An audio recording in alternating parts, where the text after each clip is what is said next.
Film की शुरुआत होती है और हमें एक बिल्डिंग को दिखाया जाता है जिस पर एक लड़का खड़ा था। उसकी हालत बहुत खराब होती है। ऐसा लग रहा था कि वो अभी बेहोश होकर नीचे गिर जाएगा। जैसे ही वो नीचे गिरने वाला था, यहीं पर सीन कट होता है, जिसके बाद हमें एक प्रोफेसर दिखाई जाती है जो कि अपने स्टूडेंट्स को लेक्चर दे रही थी इंसोम्निया के बारे में, जो कि कैसी बीमारी है जिसमें इंसान 1 घंटे भी ठीक तरह से सो नहीं पाता। प्रोफेसर कहती है, मुझे भी पहले ये बीमारी थी, मैं भी ठीक तरह से सो नहीं पाती थी। यहीं पर कुछ और स्टूडेंट्स थे जो प्रोफेसर को बताते हैं कि हमें भी इंसोम्निया जैसी बीमारी है। तभी एक लड़की जिसका नाम जेन होता है, वो बताती है कि मुझे तो कभी कभी 3 दिन तक नींद नहीं आती। जेन के मॉम डैड नहीं थे, वो अपनी छोटी बहन और नानी के साथ रहती है। वो देर रात तक पढ़ती थी, बार बार अपने घर के दरवाजे के लॉक को चेक करना कि वो सही तरह से बंद है या नहीं। उसका एक छोटा सा रेस्टोरेंट भी था जिसके लिए 4 बजे से ही वो खाना बनाना शुरू कर दिया करती थी। अब जेन जो कि देर रात तक जागा करती थी, एक रात उसकी बहन घर नहीं आती। जब वो सुबह अपने घर पहुंचती है तो जेन अपनी बहन पर बहुत गुस्सा थी। वो उससे पूछती है कि तुम देर रात तक घर से बाहर क्यों थी और अब कहां से आई हो। उसकी बहन उसे कोई जवाब नहीं देती और अंदर चली जाती है। तभी उसे बैंक से एक लेटर मिलता है कि उसे जल्द से जल्द अपना लोन कर्जा पूरा अदा करना होगा। जेन परेशान हो जाती है। वो सोचती है कि इतनी जल्दी वो ये सब कैसे करेगी। उसे अब पढ़ाई छोड़कर कोई नौकरी करनी थी। वो इस बारे में अपनी प्रोफेसर से भी बात करने जाती है। ये वही प्रोफेसर थी जो हमने कहानी के शुरू में इंसोम्निया के बारे में लेक्चर देते हुए देखी थी। वो कहती है, जेन मुझे तो लगता है कि तुम जैसे स्टूडेंट को पढ़ाई नहीं छोड़नी चाहिए, क्योंकि जेन पढ़ाई में बहुत अच्छी थी। हाँ, अगर तुम चाहो तो पार्ट टाइम लैब में जॉब कर सकती हो, मगर उन पैसों से भी तुम लोन पूरा नहीं अदा कर सकती। वो अब जेन को एक जर्मन लैब का कार्ड देती है। कहती है, ये कंपनी तुम्हारे जैसे मरीजों पर रिसर्च कर रही है, यानी कि इंसोम्निया जिन लोगों को नींद नहीं आती, तुम वहाँ पर जाना, वो लोग तुम्हारे कुछ टेस्ट करेंगे और इसके बदले में वो तुम्हें बहुत से पैसे भी देंगे। ये प्रोफेसर की बात सुनकर लैब में पहुँच गई थी। उधर सबसे पहले उसे एक वीडियो दिखाई जाती है जिसमें बताया जा रहा था कि हमारा ब्रेन, दिमाग कुछ हार्मोन्स बनाते हैं, उसके जरिए हम कोमा में मरीजों का इलाज कर सकते हैं और ये जब भी बनेगा जब इंसान जागता रहता है। अगर सो जाए तो ये हार्मोन हमारे जिस्म में नहीं बन सकता और इसी टेस्ट के लिए आप यहाँ पर हैं। इसी रिसर्च प्रोग्राम का नाम है डीप, जो कि इस मूवी का नाम भी है, जिसके 3 लेवल हैं। ये वीडियो खत्म होने के बाद वहाँ पर एक डॉक्टर आता है जो जेन के सवालों का जवाब दे रहा था। वो बताता है कि ये हार्मोन इंसोम्निया के मरीजों में पाया जाता है जिन्हें नींद नहीं आती और इसीलिए तुम भी हमारे इस प्रोजेक्ट का हिस्सा बन सकती हो। जेन डॉक्टर से पूछती है, अच्छा तो इसके बदले में मुझे कितने पैसे मिलेंगे। वो बताता है, 1 लेवल पूरा करने पर तुम्हें 1 लाख मिलेगा। जेन पैसे सुनते ही प्रोजेक्ट के पेपर्स पर साइन कर देती है। डॉक्टर अब उसकी गर्दन के पीछे एक चिप को इंजेक्ट डाल देता है। वो बताता है कि ये चिप तुम्हारे दिमाग से हार्मोन जब तक जमा करती रहेगी जब तक तुम जागती रहोगी, और जब ये चिप पूरी तरह से भर जाएगा तुम्हारा पहला लेवल पूरा हो जाएगा। वो इसके हाथ पर एक वॉच घड़ी बांध देता है। वो बताता है कि ये घड़ी बताती रहेगी कि तुम्हारे चिप में कितना हार्मोन जमा हुआ है, और जब तक ये घड़ी 100% तक नहीं जाएगी तुम्हें इस घड़ी को नहीं उतारना। और हाँ, एक और बात, ये हमारा सीक्रेट खुफिया प्रोजेक्ट है, इसके बारे में तुम किसी को कुछ नहीं बताओगी। फिर आखिरी बार डॉक्टर ये बताता है, अगर गलती से भी तुम सो गई, गलती से भी, याद रखना तुम्हारी घड़ी का अलार्म बजने लगेगा। तुम्हें 60 सेकंड के अंदर अंदर जागना होगा, वरना तुम्हारा हार्ट, दिल फट जाएगा और तुम मर भी सकती हो। जेन ये बात सुनकर कहती है, व्हाट, क्या ये बात आप मुझे अब बता रही है। डॉक्टर कहता है, डरो मत, ये चिप तुम्हें नींद आने से पहले ये जल्दी भर जाएगी। अब पहले दिन तो जेन को नींद नहीं आती, वो देर रात तक पढ़ाई करती है। उसकी घड़ी में हार्मोन्स का लेवल 39 से 40% तक बढ़ गया था। फिर वो अपनी नानी के कमरे में उन्हें देखने जाती है जहाँ पर वो नहीं थी। वो बेड के नीचे से कुछ ढूंढ रही थी। जेन अपनी नानी का अब मसाज करने लगती है। उसकी छोटी बहन रात को घर फिर से लेट आती है, जिसको जब वो डांट रही थी तो उसका फोन नीचे गिरकर टूट जाता है। इस बात पर उसकी छोटी बहन उससे गुस्सा होकर चली गई थी। अब आता है दूसरा दिन, जहाँ पर जेन अपने कॉलेज में बैठी कैंटीन पर खाना खा रही थी तो इसके पास एक लड़का आकर बैठ जाता है। वो इसके हाथ पर घड़ी देखकर पूछता है, क्या तुम डीप प्रोजेक्ट में हो। तभी जेन ने अपने हाथ को छुपा लिया था। वो लड़का कहता है, डरो मत, मैं भी डीप में हूँ। यहाँ पर दिखाया जाता है इसका नाम विन था, जो अक्सर देर रात तक पार्टीज में मसरूफ रहा करता था। इसको भी इंसोम्निया था, इसे भी नींद नहीं आया करती थी। तभी वो वहाँ पर एक लड़के की तरफ इशारा करता है और कहता है, वो देखो, उसका नाम जिन है, वो भी हमारी तरह डीप के प्रोजेक्ट में शामिल है। जिन के बारे में दिखाया जाता है जो कि एक यूट्यूबर थी। उसे अपनी खूबसूरती खूबसूरती से बहुत प्यार था, इसको भी नींद नहीं आया करती थी, वो भी डीप में पार्टिसिपेट कर रही थी। अब यहाँ पर आता है एक और लड़का जो विन का दोस्त था। ये एक गेमर होता है जो सारी रात भी गेम खेलकर थकता नहीं था, इसको भी नींद न आने की बीमारी थी। यहाँ पर अब ये चारों अपने बारे में एक दूसरे को बताते हैं। इनमें से विन का दोस्त कहता है कि अगर हम सो गए तो हमारी मौत हो सकती है। जेन कहती है हमें नींद नहीं आ सकती, हमारी तरह इंसोम्निया के मरीज नींद तो हमारे करीब नहीं आती। फिर यहाँ पर ये बातें करते हैं और बहुत ज्यादा खुश भी थे कि पहला लेवल पूरा करने के बाद इन्हें बहुत से पैसे मिलेंगे। ये एक दूसरे का नंबर भी लेते हैं। 3 दिन के अंदर अंदर इन चारों ने 100% पूरा कर लिया था, यानी कि पहला लेवल पूरा हो चुका था। सभी बहुत खुश थे। अभी उस डॉक्टर के पास जाकर अपने अपने पैसे ले लेते हैं। इतने सारे पैसे इन्होंने पहली बार देखे थे, समझ नहीं आ रहा था कि वो इन पैसों का क्या करते। विन का दोस्त तो गेमिंग गैजेट खरीद लेता है तो जिन महंगा सा फिशिंग करवाती है, जबकि विन ने महंगी सी घड़ी खरीद ली थी। वो वहाँ पर एक बाइक भी देखता है और सोचता है कि काश ये भी मेरे पास होती। उधर जेन ने अपने बैंक के लोन का कुछ हिस्सा अदा कर दिया था। वो वहाँ पर एक महंगा सा फोन भी देखती है तो उसे अपनी बहन की याद आती है जिसका फोन टूट चुका था।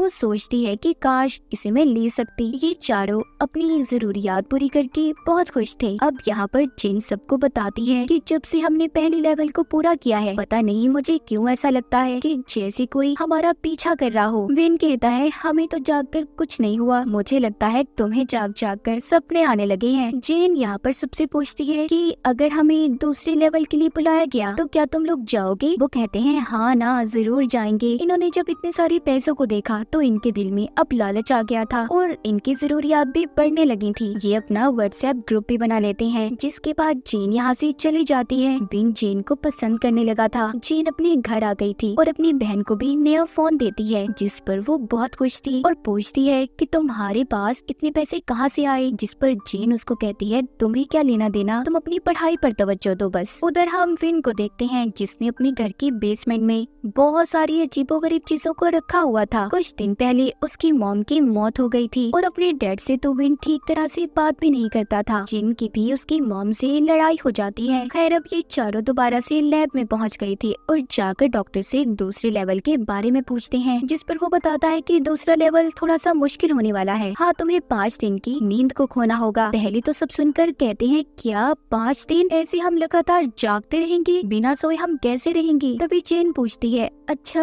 आप हमें कितने पैसे देंगे? जिस पर वो बताता है कि 5 लाख। ये सुनकर तो सब खुशी से पागल हो गए थे और यहीं पर ही सपने देखने लगते हैं। विन ने नई बाइक ले ली थी जिन जो कि प्लास्टिक सर्जरी करवाकर बहुत खूबसूरत हो जाती है। विन का दोस्त जो जिन को पसंद करता था उसने तो उससे शादी भी कर ली थी और जेन ने अपना सारा लोन अदा कर दिया था। ये खुशी खुशी दूसरे लेवल के लिए तैयार थी। अब दूसरे लेवल के तीसरे दिन को दिखाया जाता है, जहाँ पर विन के दोस्त को अभी से नींद आने लगी थी और वो सो भी जाता है, मगर घड़ी के अलार्म से वो जाग गया था। इन चारों की हालत दूसरे लेवल में ना सोने की वजह से बहुत खराब थी। 3 दिन बाद भी इनके हार्मोन का लेवल बहुत कम था, सबसे कम जिन का था। तभी वो जाते हुए देखती है कुछ और लड़कियों ने भी घड़ी को बांधा हुआ है, क्या वो लोग भी डीप में थी? उधर जिन जो अपने घर पर थी उसकी हालत भी खराब थी। उसकी बहन बेटी गिटार बजा रही होती है तो उसे उस पर गुस्सा आता है। वो उसे जाने का कहती है। जिन की बहन उससे कह रही थी कि पता नहीं ना जाने तुम्हें क्या हो गया है, जब से तुम्हारे पास पैसे आए हैं तुम बदल सी गई हो। मगर ये सब कुछ तो जिन के साथ ना सोने की वजह से हो रहा था। जिन अपनी बहन की बातें सुनकर वहाँ से चली गई थी। तभी उसकी बहन उसके टेबल पर उसी जर्मन लैब की कार्ड को देखती है और अब अगले सीन में हमें दूसरे लेवल का चौथा दिन दिखाया जाता है, जब जेन और बाकी सभी लैब में एक लाश पर रिसर्च कर रहे थे। दरअसल ये सभी मेडिकल के स्टूडेंट्स थे। तभी जेन को लगता है लाश बोल रही है। जब ये कपड़ा हटाकर देखती है तो इसे अपनी नानी का चेहरा नजर आता है, जिसे देखकर इसने चीख मार दी थी। ना सोने की वजह से जेन को अब हेलुसिनेशन होने लगी थी। जब ये चारों इकट्ठे बैठते हैं तो आपस में बातें करते हैं कि इतने दिन बाद भी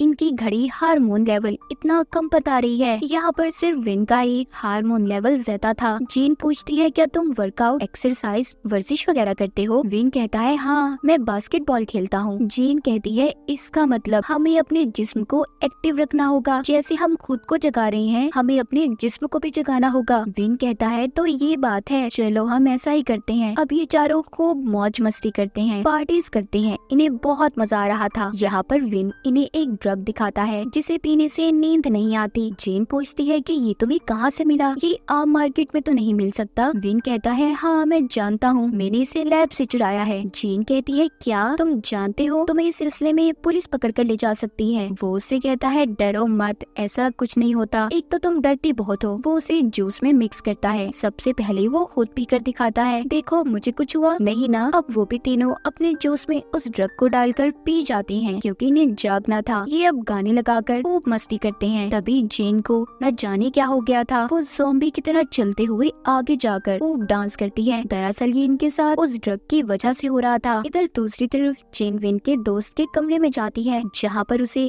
अपनी ही आवाज आ रही थी। जब वो जाकर देखती है तो कंप्यूटर स्क्रीन पर उसकी वीडियोस चल रही होती हैं। उसे यहाँ पर समझ आती है कि जो उसे लगता था कि कोई उसका पीछा कर रहा है वो कोई और नहीं बल्कि विन का दोस्त था। जिनको अब ये लगने लगा था कि ये कोई साइको लवर पागल आशिक है। ये सोच कर वो टेंशन में बेहोश हो जाती है। उसकी घड़ी का अलार्म भी बजने लगा था। तभी कमरे में बाकी तीनों भी आ जाते हैं। विन का दोस्त उसकी ऐसी हालत देखकर बहुत रोता है। वो कहता है ये सारी तैयारी तो मैंने बस इसलिए की थी कि मैं इसे बता सकूं कि मैं इसे कितना प्यार करता हूँ। जेन देखती है जेन को सांस आना बंद हो गया था। वो जल्दी से उसे CPR देती है, यानी कि वो उसे अपने मुंह से सांस दे रही थी। आखिर कुछ सेकंड में जेन को होश आ गया था। वो देखते हैं इसी दौरान उनकी घड़ियों पर हार्मोन्स का लेवल भी 100% हो जाता है, यानी कि इन्होंने दूसरे लेवल को पूरा कर लिया था। ये अधमरी हालत में अब डॉक्टर के पास जाते हैं और उससे कहते हैं कि हमारे पैसे दे दो। डॉक्टर कहता है वाह तुमने तो दूसरा लेवल पार कर लिया जिसको आज तक कोई भी नहीं कर पाया, तुम लोग तीसरा लेवल भी कर सकते हो। वो कहते हैं नहीं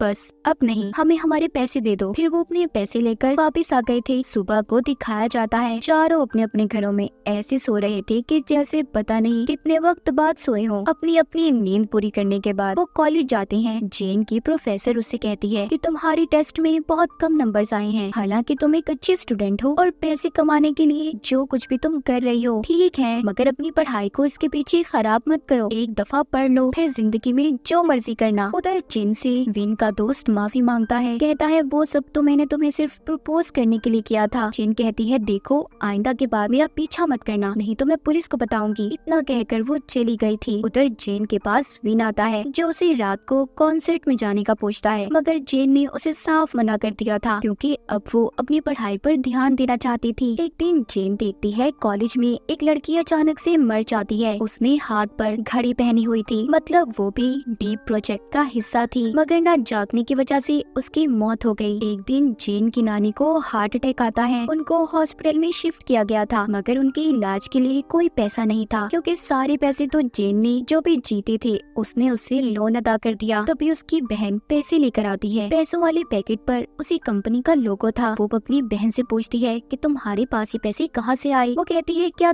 तुम भी पैसे कमा सकती हो? मैं नहीं, जहाँ से तुम लाई थी वहीं से मैं ये पैसे लेकर आई हूँ। वो जब अपनी बहन की गर्दन को देखती है जिसके अंदर चिप इंजेक्ट थी, जिसके बाद उसकी बहन भी वहाँ से चली गई थी। जेन अपनी बहन के लिए बहुत परेशान थी। वो किसी भी तरह अपनी बहन को बचाना चाहती थी। वो उसे ढूंढने अब लैब में जाती है जहाँ पर डॉक्टर ने उसकी गर्दन के पीछे तीसरे लेवल के चिप को डाल दिया था। वो कहता है अगर तुम और तुम्हारे दोस्त तीसरे लेवल के लिए मान जाते हैं तो मैं ये चिप तुम्हारी बहन की गर्दन से निकाल दूंगा। जेन अब बहुत परेशान थी। एक तरफ तो उसकी नानी हॉस्पिटल में होती है तो दूसरी तरफ उसकी बहन मौत के मुंह में थी। वो ये सब बातें अपने दोस्तों को बताती है। विन तो सुनकर फौरन मान गया था, मगर जेन और विन का दोस्त मना कर देते हैं। वो अपनी जान को खतरे में डालना नहीं चाहते थे। अब अगले दिन जेन, उसकी बहन और विन लैब में पहुंच गए थे तीसरे लेवल को पार करने के लिए। तभी यहाँ पर विन का दोस्त भी बैठा था। कहता है यार मैंने बहुत सोचा पर दोस्ती के लिए मैं कुछ भी कर सकता हूँ। उधर जिन भी आ गई थी। अब ये खुशी खुशी डॉक्टर के पास जाते हैं। यहाँ पर जेन से जिन पूछती है मैं जानती हूँ तुम्हारे पास कोई प्लान, कोई आइडिया होगा जिससे हम तीसरे लेवल को भी पार कर लेंगे। वो कहती है हाँ, मैंने अपनी कॉलेज की प्रोफेसर से मदद ली है जिसने मुझे इस डीप एक्सपेरिमेंट के बारे में बताया था। वो हमें लैब में जगह देंगी, जब तक हम इस लेवल को पार न कर ले हम वहीं पर रहेंगे। अब वहाँ लैब में प्रोफेसर इन्हें नींद न आने का इंजेक्शन भी लगाती है। प्रोफेसर कहती है कि मुझे माफ कर दो बच्चों, मेरी वजह से तुम फंस गए हो, मैं तुम्हारी मदद करूंगी। अगर कोई भी परेशानी हुई तो तुम मुझे यहाँ पर लगी इंटरकॉम से राब्ता कर सकते हो। अब पहला दिन तो इनका नॉर्मल गुजर जाता है। ऐसे ही यहाँ पर रहते रहते इन्हें 6 दिन हो गए थे। इसका मतलब ये 6 दिन से लगातार जाग रहे थे। इनके दोस्त को तेज रोशनी दिखाई देती है। उसके दिमाग में गेम्स की आवाजें आ रही थी। उधर चिन जब अपना अपना मुंह धोने जाती है तो उसे अपने चेहरे पर एक पिंपल दाना दिखाई देता है। एक पिंपल से कई पिंपल्स बन गए थे। उसका खूबसूरत चेहरा बिगड़ चुका था। उधर जेन को खून आता दिखाई देता है। उसे ऐसा लग रहा था कि जैसे उसकी बहन मर गई हो। विन को भी एक औरत बुलाती दिखाई देती है जो कि उसकी मॉम थी, जिनकी अब मौत हो चुकी थी। उधर जेन पिंपल को हटाने के लिए अपने चेहरे पर कट लगा देती है। पिंपल तो गायब हो गया था मगर कट अब उसके चेहरे पर आ चुका था। वो इसे देखकर बहुत ज्यादा दुखी थी और गुस्से में बाहर आकर जेन से लड़ने लगती है। कहती है गलती मेरी थी जो मैंने तुम्हारी बहन की खातिर अपनी जान को खतरे में डाल दिया। उसका साथ इस बात में विन का दोस्त भी देता है जो उसे पसंद किया करता था और इसी बात पर विन की लड़ाई हो गई थी। जेन अब जल्दी से प्रोफेसर को बुलाने की कोशिश करती है मगर वो नहीं आती। जब वो बाहर जाकर देखती है तो उधर बड़ी सी स्क्रीन पर बहुत सी कैमरास में इन्हें देखा जा रहा था। इन पर नजर रखी जा रही थी। ये काम कोई और नहीं बल्कि प्रोफेसर ही कर रही थी। जेन ये सब कुछ देखकर काफी हैरान होती है कि उनके साथ ये सब कुछ प्रोफेसर कर रही है। वो वहाँ पर उसी डॉक्टर की तस्वीर को भी देखती है जो इन पर रिसर्च कर रहा था, जिसने इनकी गर्दन पर चिप को भी डाला था। असल में वो कोई डॉक्टर नहीं था बल्कि प्रोफेसर का साथी था जो उसकी इस काम में मदद कर रहा था। सब जानने के बाद जेन अपने दोस्तों के पास जाती है और उन्हें सब बताती है कि प्रोफेसर हमें इस्तेमाल कर रही है। ये सारा प्लान उनका है। सब पुलिस को फोन करने की कोशिश भी करते हैं। तभी उन्हें प्रोफेसर की आवाज आती है जो कह रही थी तुम्हारे फोन यहाँ पर काम नहीं करेंगे। सभी बहुत ज्यादा परेशान हो जाते हैं। 7वें दिन सबकी हालत अधमरी थी क्योंकि एक हफ्ता हो गया था। ये लोग सोए नहीं थे। यहाँ पर जेन सभी कैमरास को तोड़ रही थी। विन बेहोश हो जाता है। उसे अपने सपने में अपनी मॉम नजर आ रही थी। तभी कुछ देर के बाद विन की घड़ी जब 0% होता है तो वो मर चुका था। प्रोफेसर उसे लैब से बाहर लाकर उसकी चिप को निकाल लेती है। तभी पीछे से विन उसके सर में डंडे से वार करता है जिससे प्रोफेसर नीचे गिर गई थी। अब यहाँ पर हमें इनका प्लान समझ आता है। दरअसल ये सभी मेडिकल के स्टूडेंट थे तो विन ने यहाँ पर ऐसी दवाई का इस्तेमाल किया था जो इंसान की दिल की धड़कन को कुछ देर के लिए बंद कर देती है और ऐसा लगता है कि वो मर गया। ये सब इन्हीं का प्लान था। सभी प्रोफेसर के पास आते हैं और पूछते हैं कि आपने ऐसा क्यों किया हमारे साथ। यहाँ पर प्रोफेसर पर्दा हटाकर एक मरीज दिखाती है। दरअसल ये वही लड़का था जो हमने कहानी के शुरू में देखा जो छत से कूदने वाला था। ये प्रोफेसर के साथ पढ़ा करता था और प्रोफेसर इस लड़के को पसंद करती थी। ये नींद न आने पर कोई रिसर्च कर रहा था। तभी इसी दौरान इसको मेंटल स्ट्रेस हुआ, दिमाग की परेशानी कि ये छत से कूद गया और उस वक्त से ये कोमा में है। और मैंने जब से इंसोम्निया मरीजों के हार्मोन्स इसे देना शुरू किए तो इसकी हालत बेहतर हो गई। जेन को ये सुनकर गुस्सा आ गया था। वो कहती है क्या इसका मतलब है तुम इसे ठीक करने के लिए अपने स्टूडेंट्स की जान लोगी। वो कहती है हाँ, अगर तुम किसी से प्यार करती तो क्या करती। तभी वो बातों में लगाकर जेन को इंजेक्शन लगा देती है जिससे वो बेहोश हो गई थी। वो यहाँ पर विन के दोस्त को भी इंजेक्शन लगाने वाली थी मगर जेन ने उसे रोक लिया था। विन जेन को होश में लाने की कोशिश कर रहा था मगर उसकी घड़ी का लेवल 0 हो जाता है जिससे सबको ये लगता है कि वो मर गई। उसकी बहन बहुत रो रही थी। वो उसे याद करके जोर से उस पर मुक्का मारती है जिससे जेन होश में आ गई थी। कहानी के आखिर में हमें दिखाया जाता है सभी स्टूडेंट्स को बचा लिया गया था जो इस डीप प्रोजेक्ट का हिस्सा बने थे। विन की अपने डैड के साथ अच्छी दोस्ती हो गई थी। जेन भी अपनी बहन के साथ अपना छोटा सा रेस्टोरेंट चलाने लगी और अपनी नानी का भी ख्याल रखती है। विन और जेन करीब आ चुके थे। हर वक्त मैसेज पर बातें करने लगते हैं। जेन और विन का दोस्त भी अपनी जिंदगी में मसरूफ थे तो 8 घंटे सोने की आदत को डाल लें वरना क्या होगा ये तो आप देख ही चुके हैं। ना सोने से हमारी जिंदगी में क्या कुछ हो सकता है, इतना कुछ बदल सकता है। तो बेवजह तो हरगिज मत जागे। इस फिल्म की कहानी यहीं पर खत्म हो जाती है।